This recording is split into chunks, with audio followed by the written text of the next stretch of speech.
Welcome to channel. ఈ రోజు మనతో పాటుగా రమగారు ఉన్నారు. నమస్తే రమగారు. నమస్తే జయ. రమగారు, వివేకానందులు ఆయన్ని చాలా మంది స్ఫూర్తి ప్రదాతగా ఫాలోవర్స్ కూడా ఉంటారండి. ఆయన మాటలు కానీ లేకుంటే ఆయన విధానాన్ని కానీ చాలా మంది అవలంబిస్తూ ఉంటారు.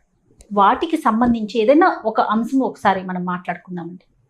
వివేకానందులు స్ఫూర్తి ప్రదాత, ఎస్, ప్రేరణార్థకమైన ఎన్నో స్పీచెస్ చేశారు ఆయన. ఎన్నో ఉత్తిష్ట జాగ్రత్త అంటే నిద్రలే, లే, మెలకువగా ఉండు, ప్రపంచం ఏమిటో తెలుసుకోమన్నారు.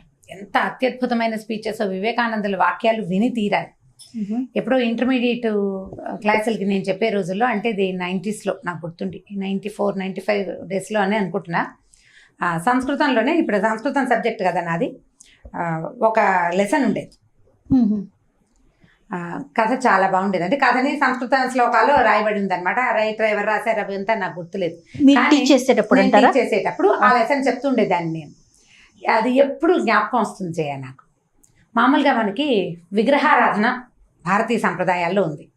విగ్రహారాధన అంటే మనం ఏం చేస్తాము, ఒక మూర్తిని ఆరాధిస్తాం. మూర్తిని ఆరాధించడం దుర్గని, విష్ణువుని, శివుడికి లింగ రూపంలో చేస్తాం. తర్వాత ఏమో వినాయకుడని, ఆంజనేయుడని, ఎన్నో రూపాలు, భగవద్ రూపాలు, ఎంతో విగ్రహారాధన చేస్తాం. సగుణ పరబ్రహ్మని ఆరాధిస్తాం, అంటే రూపం కలిగిన వాడిని. ఈ సగుణ పరబ్రహ్మని ఆరాధించడము చాలా మందికి నచ్చదు. విగ్రహంలో ఏముంది, మనం చేసుకున్న రాయి, బయట ఉన్న రాయిని ఇప్పుడు దేవుణ్ణి చేసావు, అంటే అక్కడ ఉన్నప్పుడు తొక్కుతాం, ఇక్కడ పూజిస్తున్నాం. రాయే కదా, అదే రాయి కదా అనే భావజాలాలు డెవలప్ అయినాయి. వివేకానందుల కాలంలో కూడా విగ్రహారాధనని వ్యతిరేకించే వ్యక్తులు ఉన్నారు. అయితే దాని మీద ఈ కథ అన్నమాట. ఈ విగ్రహారాధన అంటే మనకి భగవంతుడు నిరాకారుడు. ప్రపంచంలో ఇదంతా నడుస్తోంది. మనం గాలి పీలుస్తున్నాం, పుడుతున్నాం, పెరుగుతున్నాం, మరణిస్తున్నాం, మళ్ళీ పుడుతున్నాం, గాలి వేస్తుంది, చెట్లు కదులుతాయి, మొక్కలు మళ్ళీ మళ్ళీ పుడుతూ ఉంటాయి, కొత్త మొక్కలు వస్తాయి, పుష్పిస్తాయి, ఫలిస్తాయి. ఇదంతా మనమే చేస్తున్నామా?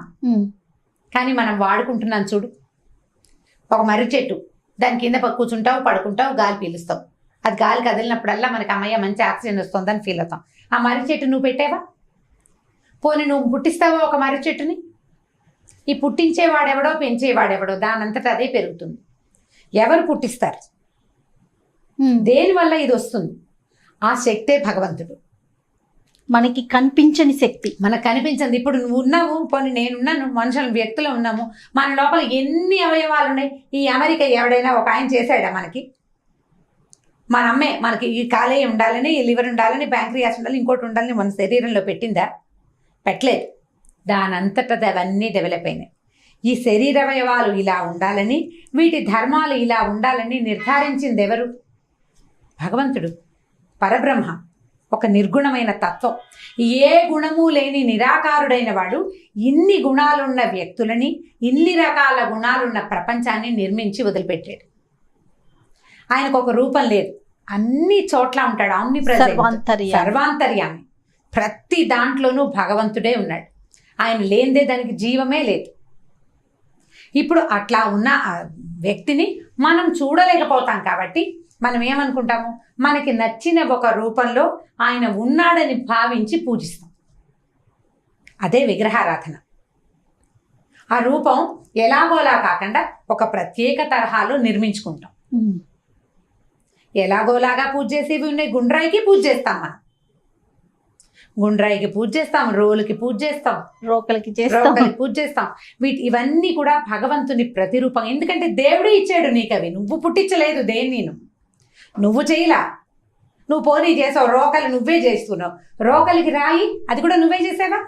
కాదే, రాయి భగవంతుడు ఇచ్చాడు, ప్రకృతిలో వచ్చింది. అది ప్రకృతి అంటేనే భగవంతుడు, అంతే, ఆయన సృష్టించిందే ఇదంతా. ఈ రూపాన్ని మనం తయారు చేసుకుంటాం. తయారు చేసుకున్న తర్వాత మనం పూజకి మన బుద్ధి నిలిచాక రూపాన్ని దాటి భగవంతుడిని చూసే ప్రక్రియకి మెల్లిగా వెళ్తాం. ఈ ప్రయాణంలో భాగంగా మన దృష్టి నిలవడానికి, భగవంతుని వైపుకి మన నడక సాగటానికి, మన బుద్ధి నిలిచేందుకు మనం ఏర్పరచుకునే రూపాలే విగ్రహాలు.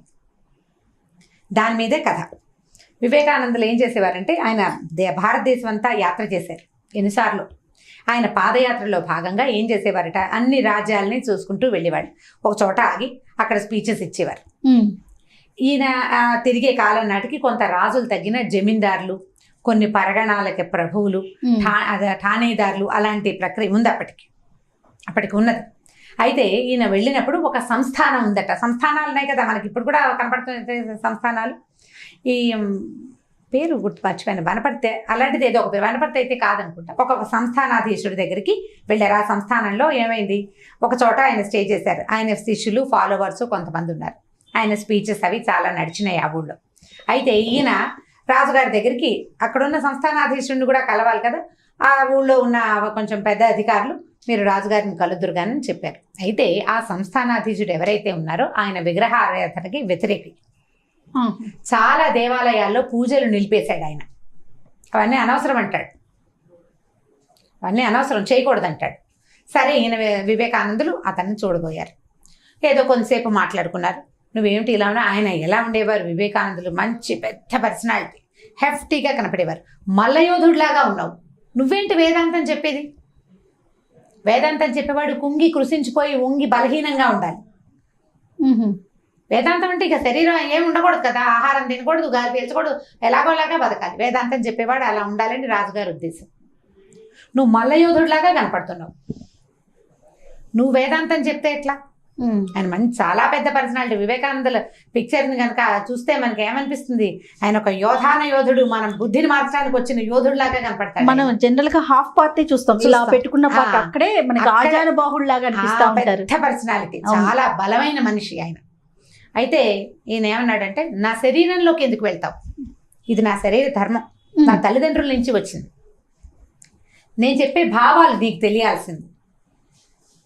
వేదాంతం అంటే ఆహారం మానేసి శుష్కించటం కాదు, బుద్ధికి ప్రచోదనం కలిగించటం, జాతిని ముందుకు తీసుకెళ్ళటం వేదాంతం. వేదాంతం అంటే అన్నం మానేసి ఆ అడవుల్లో తిరగాలని కాదు. అంటే ఈయన కోపం వచ్చేసింది రాజుకి. అంటే తను అనుకున్న భావానికి ఎగనిస్ట్గా పోతున్నారు కదా. మరి నువ్వు విగ్రహారాధన సపోర్ట్ చేస్తావు, మీకు హిందువులందరికీ మీకు పిచ్చి. ఆ రాతిలో ఏముంటుంది?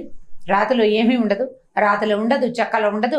బంగారు విగ్రహం నా శిల్పే చెక్కాడు, నా శిల్పి చెక్కిన విగ్రహం, దాంట్లోకి భగవంతుడు ఎలా ఉంటాడు? నేను అందుకనే దేవాలయాల్లో పూజలన్నీ నిలిపించేశాను. నేను దాన్ని నమ్మను. విగ్రహాల్లో ఉండడు దేవుడు, దేవుడికి రూపం లేదు. మీరు ఒక రూపంలో ఫిక్స్ చేసి దానికోసమే పూజలు చేసి దానికోసమే తాపత్రయపడి దానికి ఇంతంత గుళ్ళు కట్టి ఇన్ని ప్రసాదాలు చేసి ఇలా చేస్తారు. మీ భ్రమ అదంతా. విగ్రహారాధన ఒట్టి భ్రమ అని చెప్పాడు. సరే, ఈయనకి చెప్పడం వేస్ట్ ఇంకా. సరే, నేను వెళ్ళొస్తానన్నాడు. ఆయన లేచి బయలుదేరుతుంటే గోడ మీదట వరుసగా చిత్రపటాలు చాలా ఉన్నాయి. పటాలు చాలా బాగున్నాయంటే మా ఊళ్ళో ఉన్న చిత్రకారుడు చాలా అత్యద్భుతమైన వాడు. నేను చిత్రకారులను ప్రోత్సహిస్తాను, పూజారులని వాళ్ళని నేను ప్రోత్సహించను, విగ్రహారాధన చేసే వాళ్ళని నేను ప్రోత్సహించను. నేను ఇచ్చే ప్రోత్సాహం ఏంటంటే కవులు, గాయకులు, కళాకారులు, వాళ్ళ తాలూకు శక్తి, చైతన్యవంతమైన వాళ్ళ శక్తి పట్లే నాకు విశ్వాసం ఉందన్నాడు ఆయన. సరే, రాజుగారు ఇది బాగానే ఉన్నాడు చూడడానికి, ఆయన పిక్చర్ మరీ హ్యాండ్సమ్గా ఎంత బాగుందో. సరే, అక్కడ ఉన్న సేవకుడిని ఆ పటం ఒకసారి తీసి ఇవ్వమని అడిగారు. ఈయన మరి ఎంత పెద్ద మనిషి ఎవరో వచ్చాడు, ఆయన కొంచెం కేకలేసి పంపించేస్తున్నాము, ఏమి ఇచ్చింది లేదు, ఆయన తీసుకున్నది లేదు, నేను తాగను తిన్ను ఏమి తీసుకోనని చెప్పేశారు ఆయన. సరే, పటం తీసిమ్మంటున్నారు అంతే కదా అని సేవకుడికి సైగ చేశారు. తీసిచ్చాక ఆ పటం చూసి ఆ పటాన్ని సేవకుడు చెప్పారు, అరే అబ్బాయి, దీన్ని కింద పెట్టి దీని మీద ఉమ్మేసి కాలుతో తొక్కు, రాజుగారి పటం మీద. అనగానే వాడు భయపడిపోయాడు. నేను అలా చేయను అన్నాడు. ఎందుకు చెయ్యవు? ఇది ఒట్టి పటం కదా, ఇది ఒట్టి పటము. రాజు చక్కగా కనిపిస్తున్నాడు చూడు ఎదురుకుండా, మీ సంస్థానాధీశుడు శుభ్రంగా ఉన్నాడు. నేను ఆయన మీద ఏం చేయమంటల్లా, పటం మీద చెయ్యి, పటం మీద ఉమ్మెయ్యి, కాలుతో తొక్కు, ఈ 2 పనులు చెయ్యి. రాజా, నువ్వు ఇక్కడే ఉన్నావు కదా, చేయించు నువ్వు అన్నాడు. ఆయనకి ఏమనాలో అర్థం కాల రాజుకి. భటుడు వైపు చూస్తే భటుడు వణికిపోతూ చేతులు అడ్డబెట్టాడు. నేను చెయ్యను, నాకు అన్నం పెట్టే ప్రభువు, నాకు అన్నం పెడతాడు, నెల తిరిగేసరికి జీతం ఇస్తాడు, నేను కొలిచే ప్రభువు, తరతరాలుగా మేము ఈ ప్రభువునే కొలుస్తున్నాం. ఆయన చిత్రపటాన్ని నేను అవమానించలేను. ఈయన రాజు వైపుకు తిరిగాడు. నీ తాత పటం కింద పెడదాం, నువ్వు అవమానిస్తావా పటాన్ని? తాతని కాదు, పటాన్ని కూడా నువ్వు అవమానించవు. రాజు ఒప్పుకున్నాడు, అవును నేను అవమానించను. మరి విగ్రహాన్ని ఎందుకు కాదంటావు? విగ్రహంలో లేడే, ఈ పటంలో లేవే నువ్వు. పటంలో లేని నిన్ను నువ్వు ఎదురుగుండా కనపడుతున్నా నీ చిత్రపటాన్ని కూడా అవమానించడానికి నీ దగ్గరున్న ఒక సేవకుడు ఒప్పుకోలేదు. నువ్వు నెల తిరిగితే వాడికి అన్నం పెడతావు, నువ్వు వద్దంటే ఇంకోటి పెడతాడు అన్నం. భగవంతుడు వద్దంటే నీకు ఇంకొకటి గాలిని ఇస్తాడా? ఇంకోటి ఇస్తాడా గాలి నీకు? నీకు ఆహారం, నీ నీ నీ చెట్లకి గాలి కానీ, నీ మొక్కల్లో పళ్ళు కానీ, పువ్వులు కానీ, నీ ధాన్యం కానీ, నీ శరీర అవయవాల్లో ఒక్కదాన్ని భగవంతుడు కాదన్నా నీకు ఇంకొకటి ఇస్తాడా? ఇంకోటి ఇస్తాడు పోని, ఇవాళ రేపు ఉన్న మన సైన్స్ ప్రకారం దానికి కూడా భగవంతుడు ఒప్పుకోవాలి కదా. అటువంటి వాడిని ఎందుకు నేను అవమానిస్తాను? నువ్వు ఒక మనిషిని అవమానించడానికి, ఒక చిత్రపటాన్ని అవమానించడానికి మీరు ఒప్పుకోకపోతే భగవంతుడి ప్రతిరూపం అని భావించే విగ్రహాన్ని ఎందుకు అవమానిస్తావు నువ్వు? అతనిని మీరి నీ దగ్గర ఒక్కటి కూడా లేదు. నీ కళ్ళకి వెలుగతడే, నీ చెవులకి శబ్దం అతడే, నీ ముక్కుకి గాలతడే, నీ నాలికి రుచి కూడా భగవంతుడే, నీ నోట్లో మాట అది కూడా భగవంతుడే. వీటిలలో ఏ ఒకదాన్నైనా అతను వద్దంటే నువ్వు తేలేవు, తెచ్చుకోలేవు. నీకు ఎవ్వరూ ఇవ్వరు, ఆయనే ఒప్పుకోవాలి. అలాంటి ఒక నిరాకార పరంజ్యోతికి ఒక ఆకారం ఏర్పరిచి నేను పూజిస్తే దాన్ని అగౌరవపరచాలని, దాన్ని మలినపరచాలని నువ్వు భావించడం ఎంత తప్పు? ఇంతకీ నువ్వు కనపడుతుంటేనే నీ పిక్చర్కి అవమానించకూడదు, కనపడని వాడి పిక్చర్ని అవమానించచ్చా? చిన్న పటం వినాయకుడు బొమ్మ ఏదో పేపర్లో వేస్తారు, అది కూడా మనం చింపలేకపోతాం.